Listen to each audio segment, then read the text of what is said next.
Here to talk about Shelby Oaks today. The Shelbyest of Oaks. I'm a little late to the party on this one, but last week I chose to go see Begonia instead. Because I kind of had a feeling that Shelby Oaks wouldn't be that great, even though it's not as good for clicks for the channel. As a moviegoer, I made the right choice. Shelby Oaks is directed by Chris Stuckmann, YouTube guy, blah blah blah.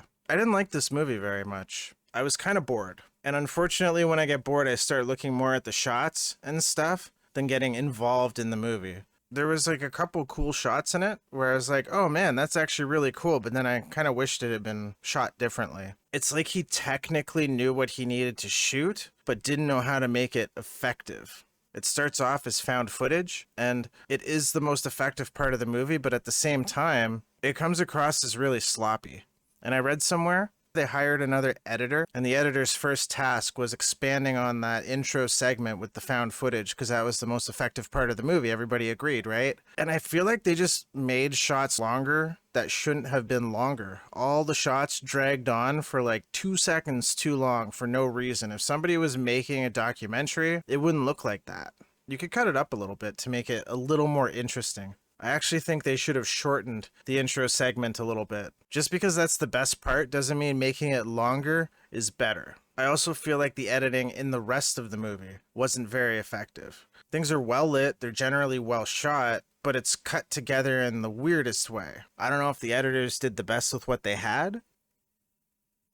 I mean, it also needed better writing too. I feel like this was probably a 70-page script that got stretched out as far as possible. I'd actually really enjoy reading the script to see how much of it's just like direction and description of woods, or just like, and now she's scared. She finds this thing and now she's scared. She's looking at this and now she's scared. She's doing this and now she's scared. She's driving her car and now she's scared. Needing more score, not just score when things pop off and they're running away from things. And I know he's trying to do some kind of nod to Alfred Hitchcock's The Bird, or whatever, The Birds.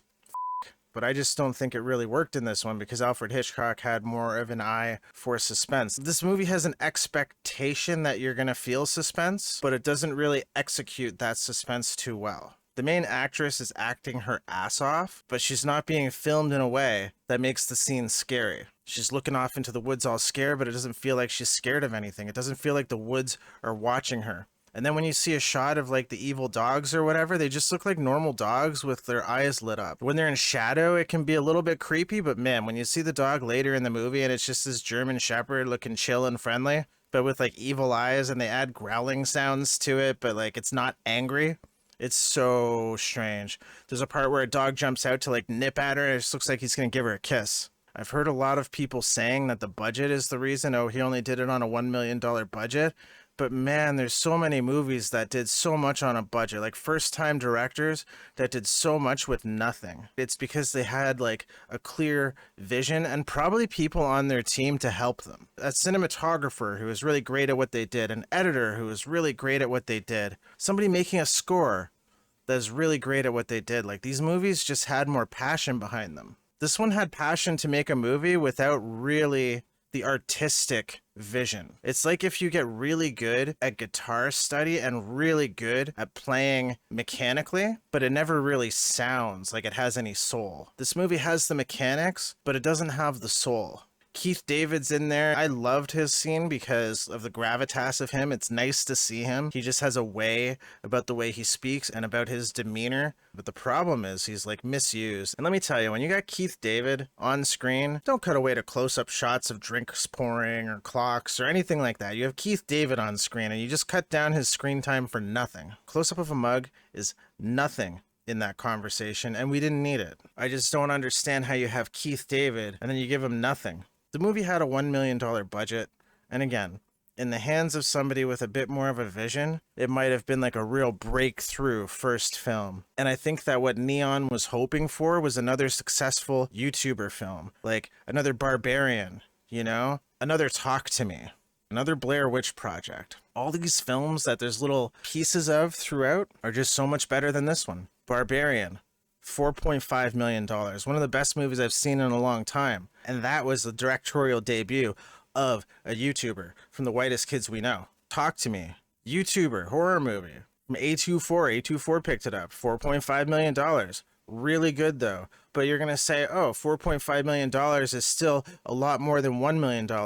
Okay, let's look at some other stuff. The Blair Witch Project, $35,000 to $60,000. And then marketing and stuff still came under $1 million. Cry Wolf, $1 million. Paranormal Activity, $15,000, and then $200,000 to fix it. That's it. Primer, one of the best sci-fi movies of the 2000s. Like, it's just a really interesting concept. $7,000. $7,000. Brick, $500,000. El Mariachi, $7,000. Darren Aronofsky's Pie, $60,000. And hell, Rocky, the first Rocky, Sylvester Stallone's Rocky, under $1 million.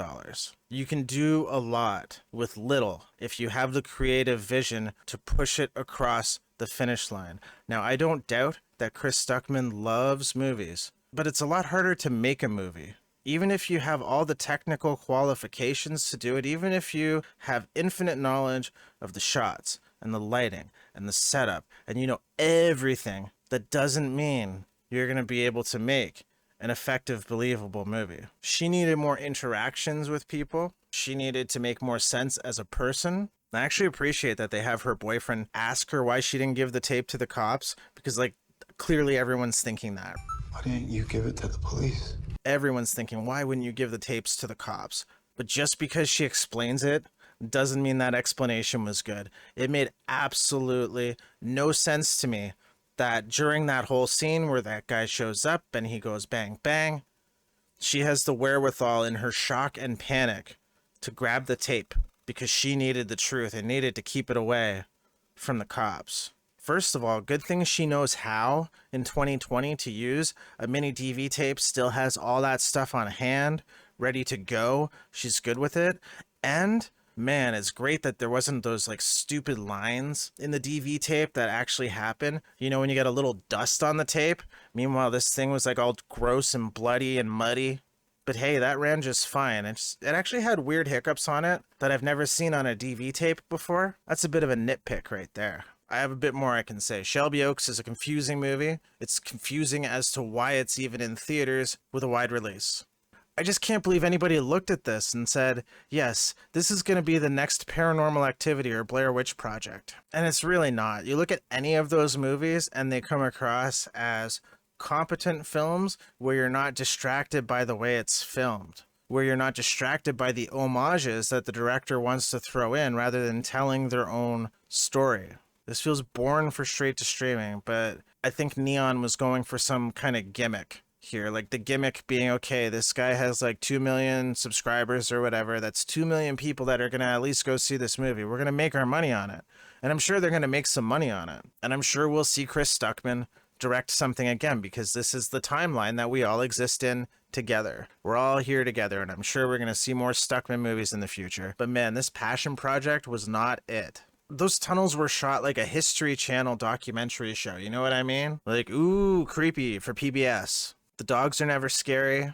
No, I already talked about that. I wish the movie had been better. I wish everything about it had been better. I wish everything about it had been better because it costs a lot of money to go see a movie today. The only reason I saw this because there's all this hoopla around it, and I wanted to see, hey, did he make a good movie or not? I don't know if I could do it, or if I would make a Chris Stuckmann movie. And I do think we will see him again in a story by capacity, not a screenplay by capacity, no written by, just story by.